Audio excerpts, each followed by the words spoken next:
was just a little more than a year ago that a Macintosh was still something you gave to your teacher. But today there are hundreds of thousands of Macintosh computer owners, and the Mac even gets its own computer show here in San Francisco. Is the Macintosh the computer for the rest of us? And who are the rest of us? We'll find out next as we take an in-depth look at the Macintosh on this edition of the Computer Chronicles.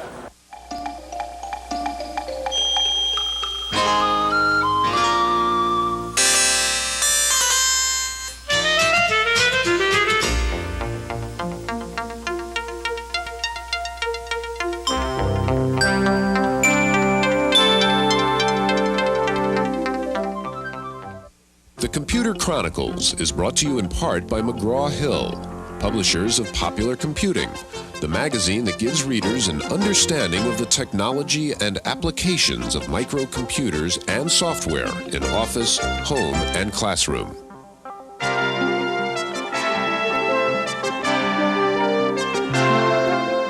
Welcome to the Computer Chronicles. I'm Stewart Cheifet. This is Gary Kildall, and this little guy is the star of our show today. There's a pun there, but we'll get to that later. The Macintosh has certainly been a big success by any measure, Gary, and we're going to be talking about the Macintosh today. It's interesting, though, in that the Mac didn't really represent technological innovation so much as an innovative use of graphics, certainly, and a user-friendly interface. So the story of the Mac really is about the importance of those two things, isn't it? Well, you know, the Mac style interface has its origins really in work that was done over 10 years ago, so that's not new. But what the Mac has really brought us is really affordable, high-resolution graphics, and that leads us to a whole new generation of software where pictures and text are both important. In fact, it's really not just the ease of use, but really we're leading into applications that just couldn't have been done unless we had that high-resolution graphics.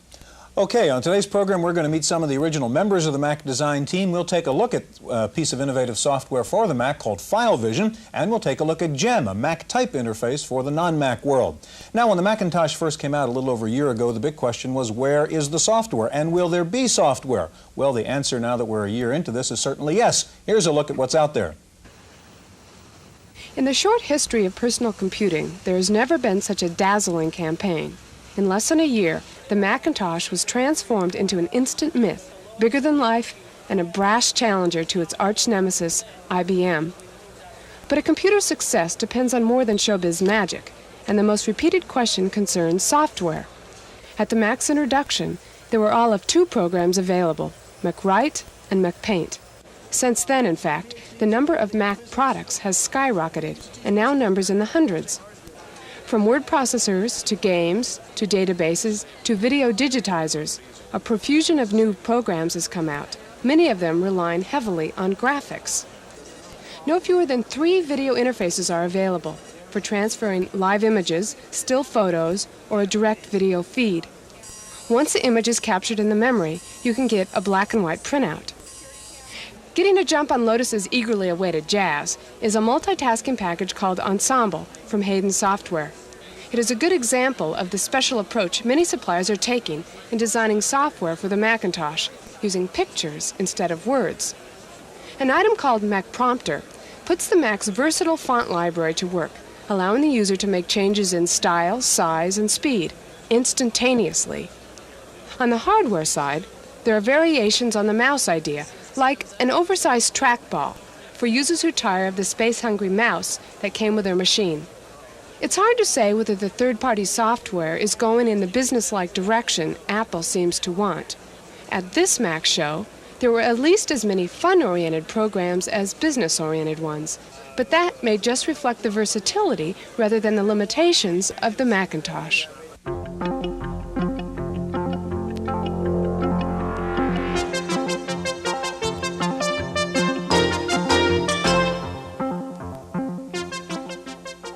Joining us now is Bob Foster. Bob is Vice President for Marketing at Telos Software, the makers of FileVision. And next to Bob is Joanna Hoffman. Joanna was part of the original Mac design team, and she's now in charge of product marketing for the Macintosh. Stuart, we're at a point now in the industry where we have processors like the Motorola 68000, Intel 286, a half a meg memory is sort of standard, and we have high-resolution graphics like the Macintosh.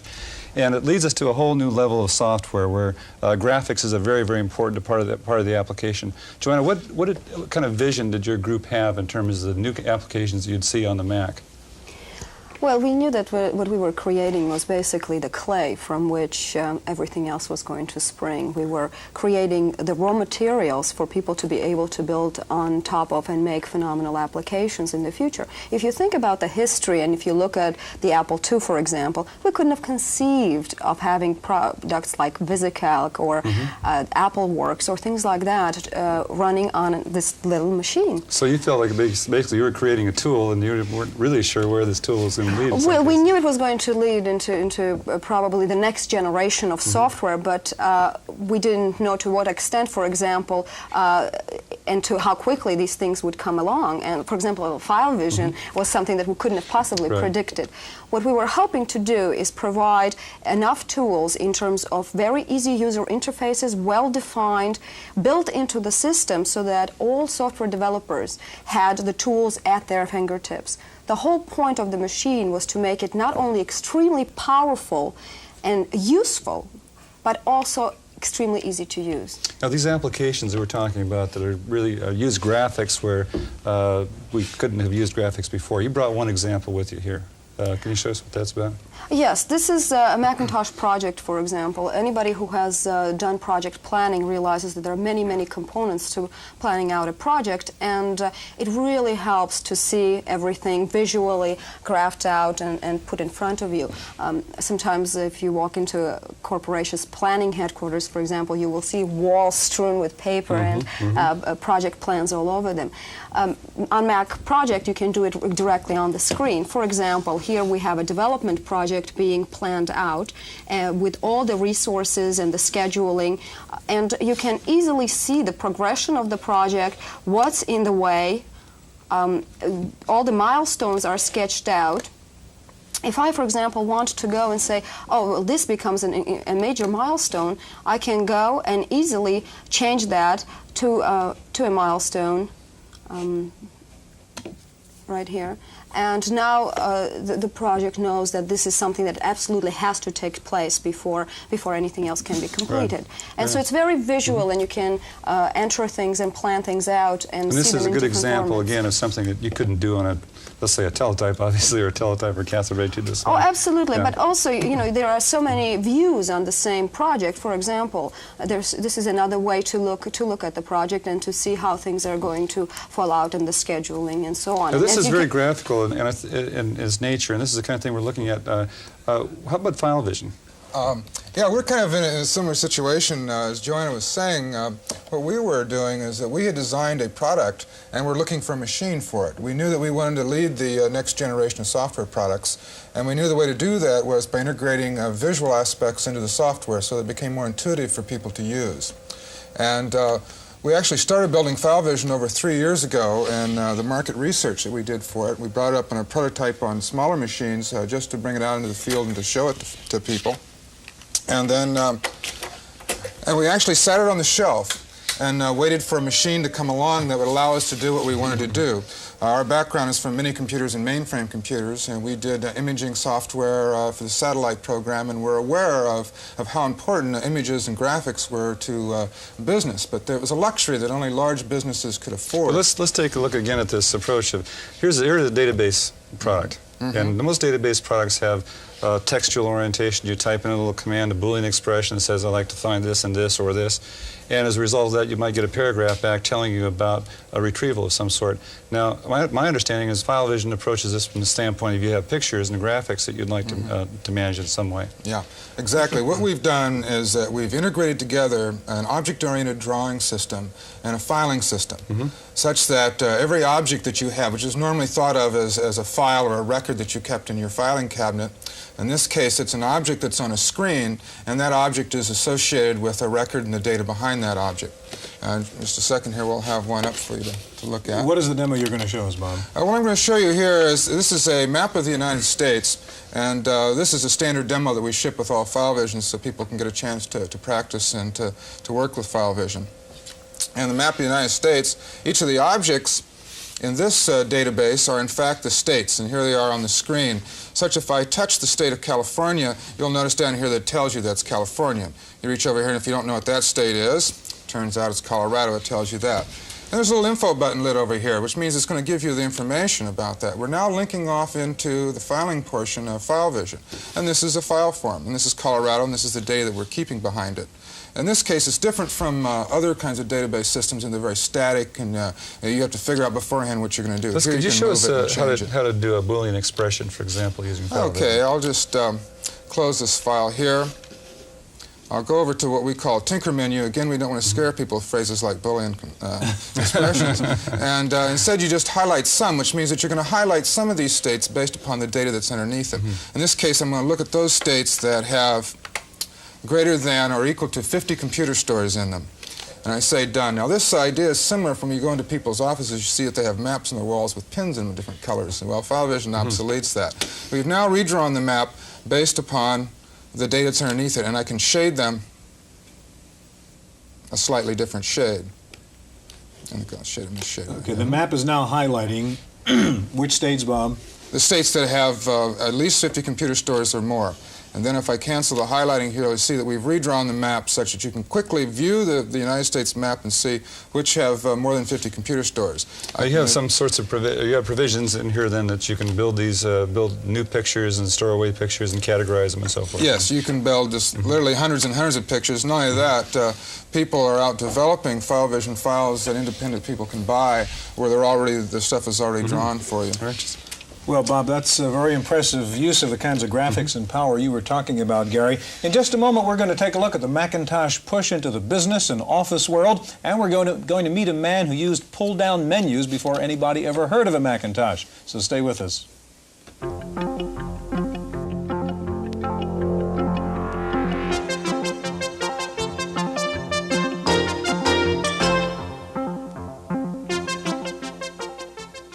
With us now is Lee Lorenzen. Lee was with Xerox when the STAR system was developed there, and Lee is now a software engineer with Digital Research Incorporated.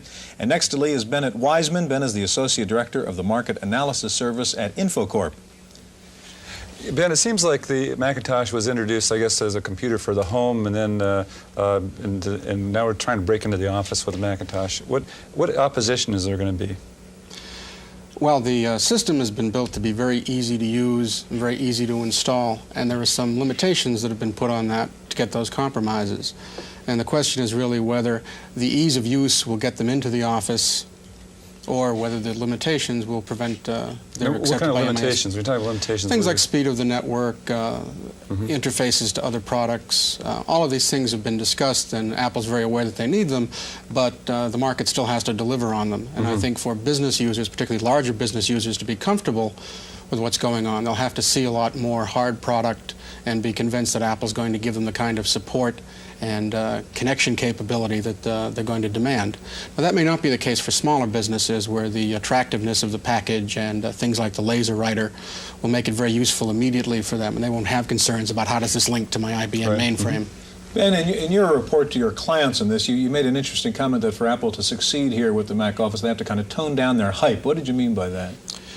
Well, business users as opposed to home users tend to be extremely conservative, and a lot of the things that are attractive about Macintosh work against the basic policies of a lot of office systems. They don't like openness and lack of control and the ease of proliferation of software and products, which is really the fundamental theology behind a product like Macintosh and the Macintosh Office. And if the advertising goes in such a way that makes business users feel uncomfortable, as opposed to IBM, who does everything possible to make them feel as supported and as loved as possible. Right. They'll run into difficulty. Advertising reflects that. We're obviously trying to break into the other direction with Gem, which is a product that Lee's going to talk about, is from the IBM PC side into taking that kind of a same interface and using that.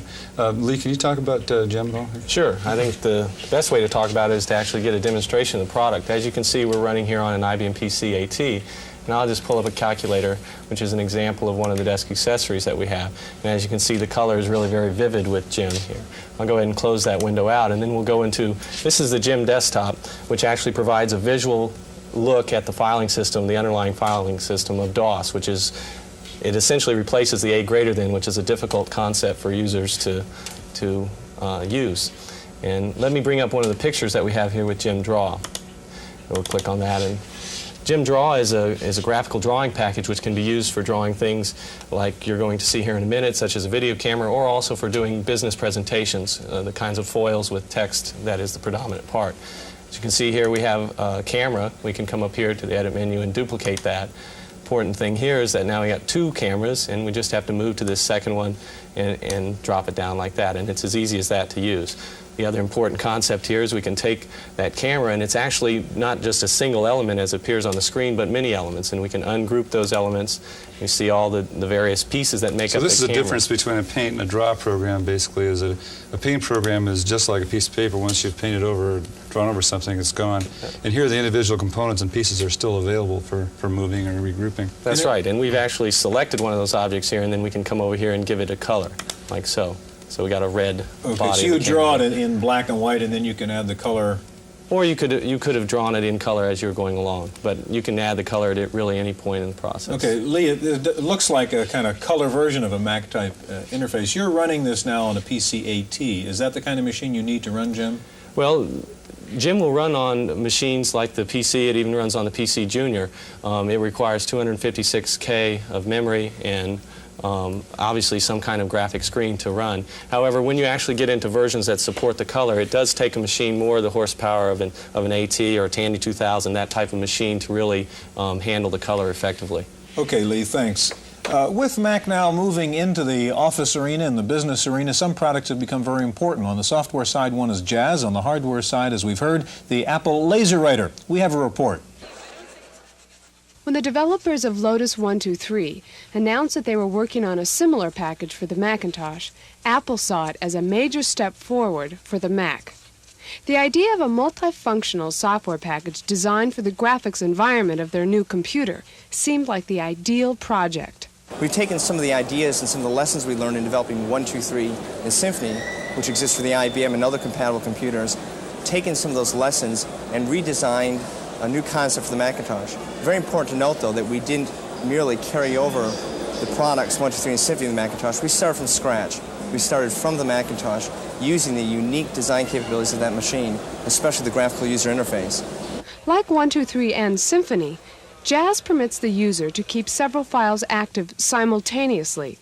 Database, memo sheet, word processing, and communications work interactively and make extensive use of the Mac's icons and hidden menus.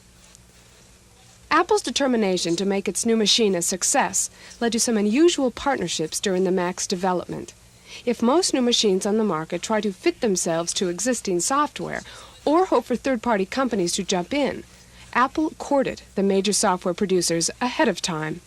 It was sometime around the months of July, if I recall correctly, that Apple first showed us the Macintosh, which they're subsequently going to announce and release in January of 1984. So we were able to see the Macintosh up front, and we made a decision to develop for it because it was so unique, it was so different from what we had seen from other manufacturers. Apple's attempt to anticipate the Mac's early needs did not end with software. The company is taking aim at IBM's office market with a new laser printer. Apple is betting that the laser's high speed, about 8 pages a minute, combined with the Mac's lively graphics, will finally give the computer the image they want, as a serious business tool from a determined company. Stewart, Jazz is being offered to us as a state-of-the-art product, and I think it'd be interesting to see, how we got to this point and where we're going to go to in the future. Well, I think our next guest can help us do that. Larry Tesler has joined us now. Larry worked at Xerox PARC. Larry helped develop the Lisa, and he's now the manager of the Future Architecture Group for the Macintosh. Larry, you and others at Xerox PARC in the early 70s had a vision about what we're going to see in the 80s, and you hit, looks to me, right on. What were the steps that led us to this kind of a user interface that we're dealing with right now?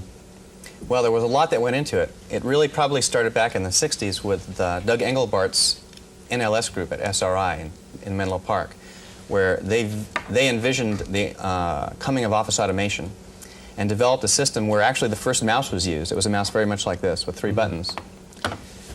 But they were way ahead of their time, 20 years ahead of their time. Anyway, at Xerox PARC, a few people from that group came and joined us, and the main motivation at PARC was an understanding that hardware costs were plummeting, and systems with high-resolution graphics, which were then would cost $100,000 for a reasonable computer-aided design system, would be coming down in price to the point where someone could have it in their living room or in their office. This was really incredible at the time. We could barely believe the numbers, but there they were. The time was when, Larry? This was 1970 is when Park started. I became an employee in '73.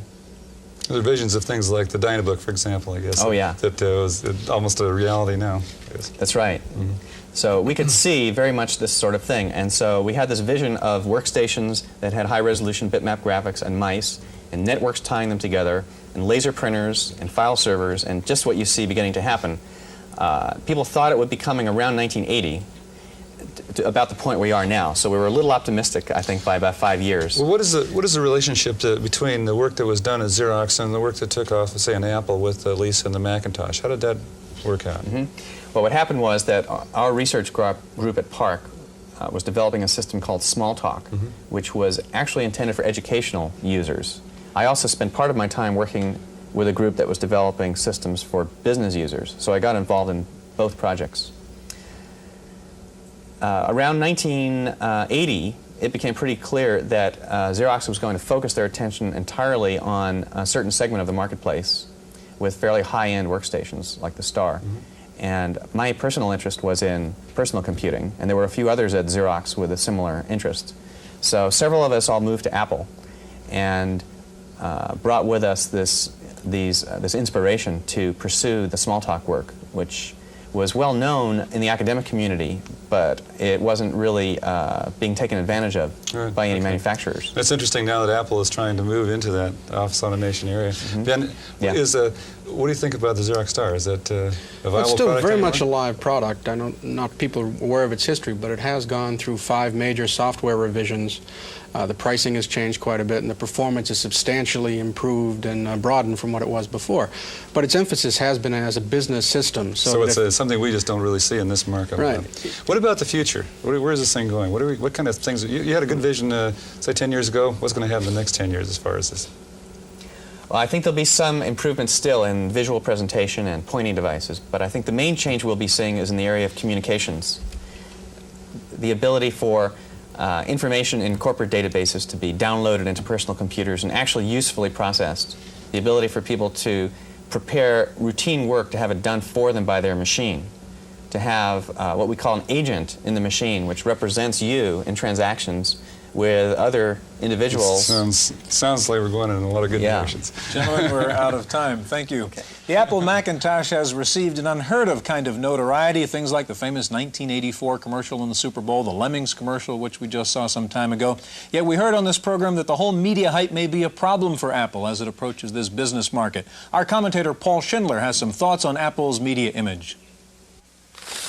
The two Macs in this world, the Apple Macintosh and the McDonald's Big Mac, have a lot in common. They're both over-advertised, shiny boxes whose contents disappoint. Now look, I know the people that designed the Apple Macintosh say they meant it to be a business machine from the start. And I know they say there's now hundreds of business software packages available for the Macintosh.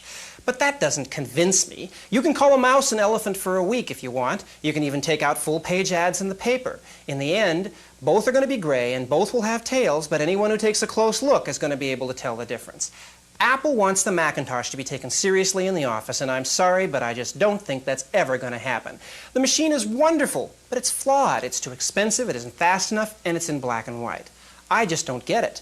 Apple used the world's finest technology in the Mac and produced a machine with an entertaining disk drive sound that users spend too much time listening to. It's got a small screen, it's great for graphics, but it's overkill for words and data. I like Apple. I wish them good luck in breaking IBM's hegemony over the personal computer market. I just don't think Mac is the answer. That's my opinion. I'm Paul Schindler.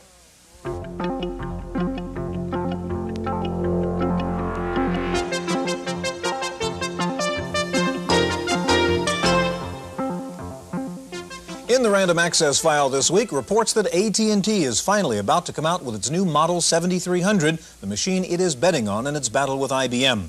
The PC 7300 will be a Unix-based machine, able to handle multi-users between 4 and 9, depending on the software. The basic 7300 comes with 512K, expandable up to 2 megabytes. It will feature icons, a mouse, and a built-in phone. The 7300 will replace the 6300, which is an IBM compatible. Meanwhile, in Boca Raton, rumors are that IBM will soon be announcing the PC-2, reportedly a lower-cost version of the AT. The PC-2 will essentially replace the PC and the XT. Sources say the new PC-2 could be priced around $1,000. Morrow Computers has announced a new 25-line version of its Pivot portable computer, and to keep sales of the 16-line model going, Morrow has cut the price on the Pivot by $1,000. Current owners can upgrade the original Pivot by paying the extra $1,000. Commodore is finally showing its new lap portable. It's got 16 lines by 80 columns, a built-in modem, business software in ROM, and 32K of RAM. It's expected to sell for under $600. And new details coming out on the upcoming Atari 130 ST. The basic 128K model will sell for around $400. It will feature DRI's GEM user interface with icons, windows, and pull-down menus, and Atari says it will offer a 10-megabyte hard disk for $600. On this week's software review, Paul takes a look at TopView, the new IBM user interface. You know, people can easily do two things at once, like talk on the phone and take notes. But one of the most frustrating things about PCs is that they can only do one thing at a time. Use your modem, forget about your word processor. IBM noticed this, so they came up with a multitasking operating system called TopView. Well, TopView is easy to use, but it's hard to install unless you want to buy all your software from IBM. Now, IBM says you need 2 56K of memory, 2 floppies, and no mouse. I say you need more like 5 12K of memory, a hard disk, and a mouse for sure. Using the cursor keys with TopView is like trying to scrub your screen with a toothbrush. Now, no one would say that IBM ignored the color capabilities of the PC when it wrote TopView. Here's a few screens of the tutorial which comes with TopView. It is by far the easiest way to learn how to use the program. Like everyone else, IBM assumes you'd rather not use DOS, so it provides a DOS helper called DOS Services. TopView's problem? It has to be made aware of your programs. Now, IBM makes this easy for their software and harder for software from elsewhere. As more programs become TopView aware, this problem should go away, making it easier to spend $149 for IBM's TopView. For Random Access, I'm Paul Schindler. The IRS has fouled up again, this time delaying tax refunds due to problems with its new computer system. The feds are about 5 million refunds behind last year's schedule due to installation and training problems associated with its new $100 million computer setup. If you always wanted to run your own computer store, it may be getting easier. Computerland has just announced drastic cuts in the cost of a franchise. It used to be $75,000. You can now get in for $15,000 or less. There's a new entry in the optical scanner market. Oberon International has come up with a low-cost print reader called OmniReader. It scans text and enters it into your computer as a text file. The price is under $500. First, there were magazines for machines, Macworld, PC World, and so on. But now there is a new magazine for one piece of software, Lotus. The new Lotus magazine is due out in a few weeks. It will be a monthly. Lotus says its new magazine will start with a circulation of 300,000. In Florida, the computer has replaced the ball and chain. Palm Beach County law officials are using a computerized radio transmitter strapped to a prisoner's ankle to track prisoners who are serving their sentences out in the community. Any attempt to leave the county or remove the transmitter triggers an alarm on an IBM PC back at headquarters. The world's first computerized restaurant opened this week in Palo Alto. MacArthur Park waiters are now using small, palm-sized computer terminals to enter orders. As the waiter pushes the buttons on the handheld unit, the orders print out at terminals in the kitchen. The new system is made by a startup called Validec. They say computerized ordering will speed up service and enable one waiter to cover more tables. I think I'll tip via home banking. That's it for this week's Computer Chronicles. See you next time. The Computer Chronicles was brought to you in part by McGraw-Hill, publishers of Popular Computing, the magazine that gives readers an understanding of the technology and applications of microcomputers and software in office, home, and classroom.